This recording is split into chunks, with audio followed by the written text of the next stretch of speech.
देवरानी की सौतन। राधा एक सीधी सादी लड़की है। उसकी सास विमला तो उसे बहुत प्यार करती है, लेकिन उसकी जिठानी लता को राधा बिल्कुल पसंद नहीं। राधा अपने ससुराल में बहुत खुश थी, लेकिन उसकी ये खुशी ज्यादा दिनों तक नहीं टिकी, क्योंकि राधा का पति मिहिर उसकी सौतन ले आया। ये कौन है जी? आप किसको घर पर ले आए? ये इस घर की नई बहू और मेरी पत्नी सोनाली है। क्या आपने दूसरी शादी कर ली? ऐसा करते हुए आपको शर्म नहीं आई? आपने एक बार भी मेरे बारे में नहीं सोचा? ये क्या बोल रहा है बेटा? तेरी पहली पत्नी के होते हुए तू दूसरी शादी कैसे कर सकता है? कौन है ये चुड़ैल? निकाल इसे यहाँ से। माँ राधा, आप दोनों एक बात समझ लो। मैंने सोनाली से शादी अपनी मर्जी से की है, वो यहीं रहेगी। और राधा, तुम्हें यहाँ रहना है तो रहो, नहीं तो निकल जाओ यहाँ से। पर सोनाली अब यहीं रहेगी। राधा को मिहिर की बात सुनकर बहुत दुख हुआ। वो रोते हुए अपने कमरे में चली गई।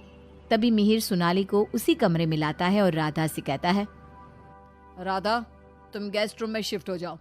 आज से सोनाली मेरे साथ इसी रूम में रहेगी। ये क्यों इस रूम में रहेगी? ये मेरा कमरा है, आप इसे लेकर गेस्ट रूम में चले जाओ।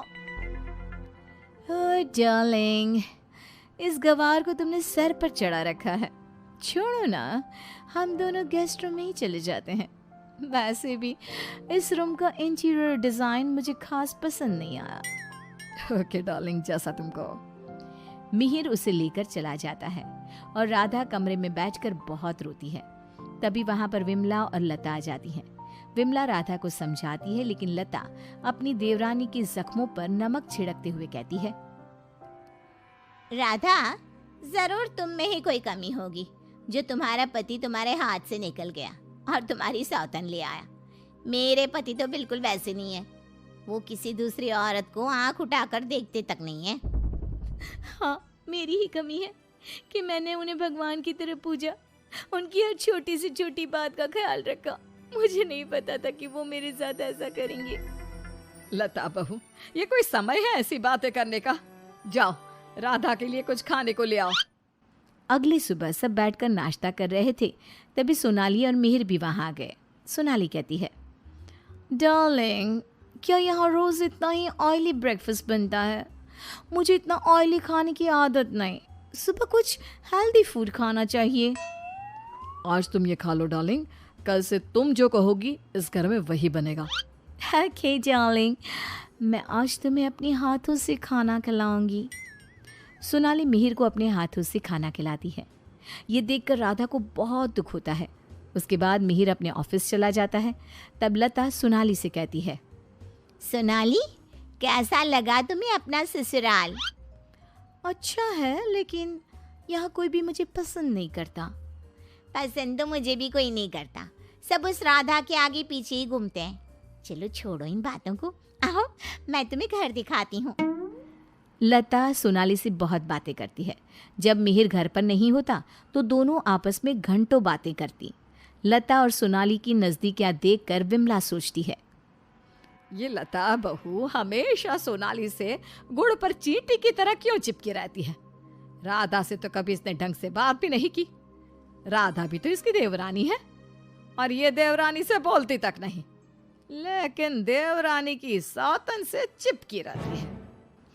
विमला ये सब सोच ही रही होती है कि तभी वहां राधा आकर पूछती है, माँ जी, आज रात के खाने में क्या बनाऊं?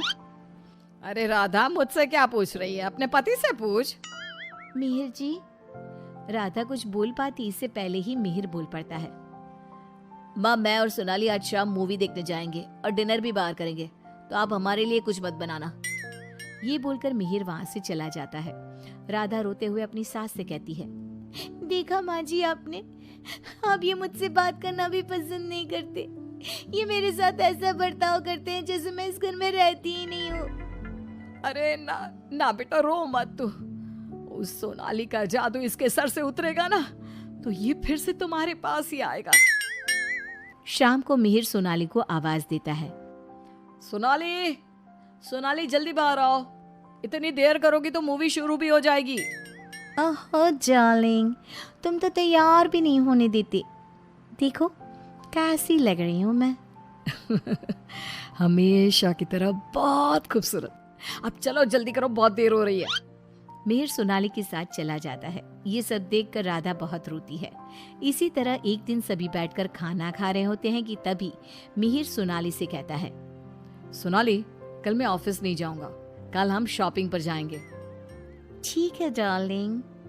बेटा, राधा को भी शॉपिंग पर ले जा, उसके सारे कपड़े पुराने हो गए हैं और वो दिन भर घर के कामों में लगी रहती है, कहीं बाहर ही नहीं जाती।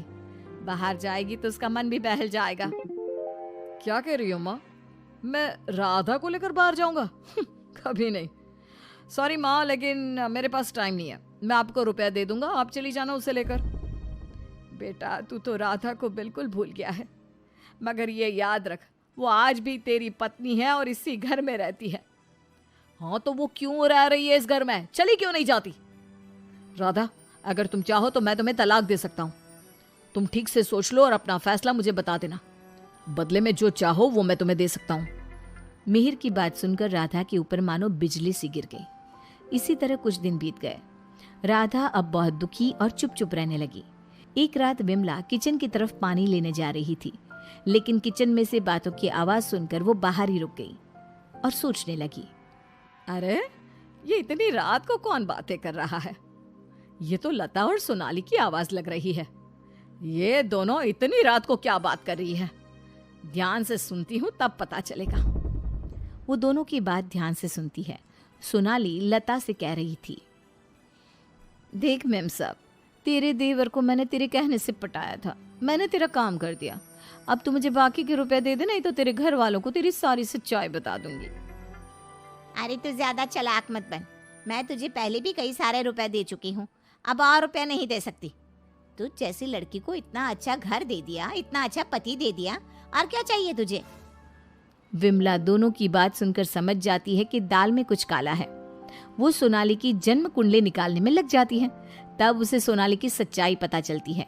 एक दिन विमला सारे घर वालों को बुलाती है और कहती है, मिहिर, तुमने सोनाली से शादी कर ली है, ये बात हमारे रिश्तेदारों को भी तो पता चलनी चाहिए ना। मैं तुम दोनों की शादी की खुशी में एक छोटा सा प्रोग्राम करना चाहती हूँ, जिसमें मैं सारे रिश्तेदारों को बुलाऊंगी। सोनाली, तुम भी अपने रिश्तेदारों का नाम और पता बता दो, मैं खुद उन्हें निमंत्रण भेजूंगी। ये सुनकर सोनाली घबरा जाती है। तभी मिहिर कहता है, माँ, सोनाली का कोई रिश्तेदार यहाँ नहीं रहता, वो सब अमेरिका में रहता है। सोनाली खुद अमेरिका से आई है, इसलिए आप बस हमारे रिश्तेदारों को ही इनवाइट कर दीजिए। मिहिर, तुम बहुत भोले हो, तभी तो इस 420 सोनाली ने तुम्हें आसानी से बेवकूफ बना दिया। यह कोई अमेरिका से नहीं आई, ये जेल से आई है, और इसके घर वाले भी एक नंबर के चोर हैं। ये और इसके घर वाले लोगों को बेवकूफ बनाकर घर लूट कर ले जाते हैं, और इसको तुम्हारी जिंदगी में लाने वाली है लता। लता, अब तुम बताओ, क्यों किया तुमने ऐसा?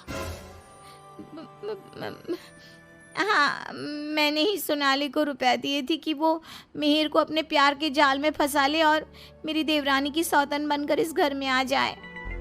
लेकिन भाभी, आपने ऐसा क्यों किया? क्योंकि मैं जलती थी तुमसे। घर के सभी लोग और माँ तुमसे प्यार करते थे, मैं तुमसे बदला लेना चाहती थी, इसलिए मैंने ऐसा किया। भाभी, आपको शर्म आनी चाहिए। आपने मेरा घर बर्बाद किया, मैं आपको कभी माफ नहीं करूंगी। सारी सच्चाई जानने के बाद मिहिर सोनाली को घर से निकाल देता है और राधा से माफी मांगता है। राधा, मुझे माफ कर दो, मैंने तुम्हारे साथ ठीक नहीं किया। मिहिर, मैं तुम्हें माफ नहीं कर सकती और ना ही तुम्हारे साथ रह सकती हूँ। मैं जा रही हूँ ये घर छोड़कर। लेकिन राधा, इसमें मेरी क्या गलती? ये सब तो भाभी ने किया है ना, मैं तो बेकसूर हूँ। अगर सोनाली सच में अच्छी लड़की होती तो क्या तुम उसे छोड़ते? कभी नहीं। और इस बात की क्या गारंटी है कि कल तुम्हें सोनाली से अच्छी लड़की मिलेगी तो तुम दोबारा ऐसी गलती नहीं करोगे? राधा अपना सामान लेकर घर से जाने लगती है। विमला और मिहिर उसे बहुत रोकते हैं, लेकिन वो नहीं रुकती। राधा जाते जाते अपनी जिठानी से कहती है, भाभी, आप क्यों उदास खड़ी हो? आपने जो चाहा था वो तो पूरा हो गया ना। मैं जा रही हूँ हमेशा के लिए। अब आप ही इस घर की बहू हैं। अब सब आपको ही प्यार करेंगे, बस। तभी लता का पति विकास आ जाता है और कहता है, नहीं राधा, ये इस लायक नहीं कि इसे कोई प्यार करे। लता, तुम अभी इसी वक्त इस घर से निकल जाओ। मैं तुम्हें एक सेकंड भी यहाँ बर्दाश्त नहीं कर सकता। अगर मैंने तुम्हें इस घर में जगह दी तो न जाने कल तुम हमारे ऊपर कौन से दुखों का पहाड़ तोड़ दोगी। लता विकास से बहुत माफी मांगती है, लेकिन वो उसे घर से निकाल देता है। लता को इस बात का पछतावा था कि उसने अपना हंसता खेलता घर बर्बाद कर दिया। ना तो विकास अपनी पत्नी लता को माफ करता है और ना ही राधा अपने पति मिहिर को माफ करती है।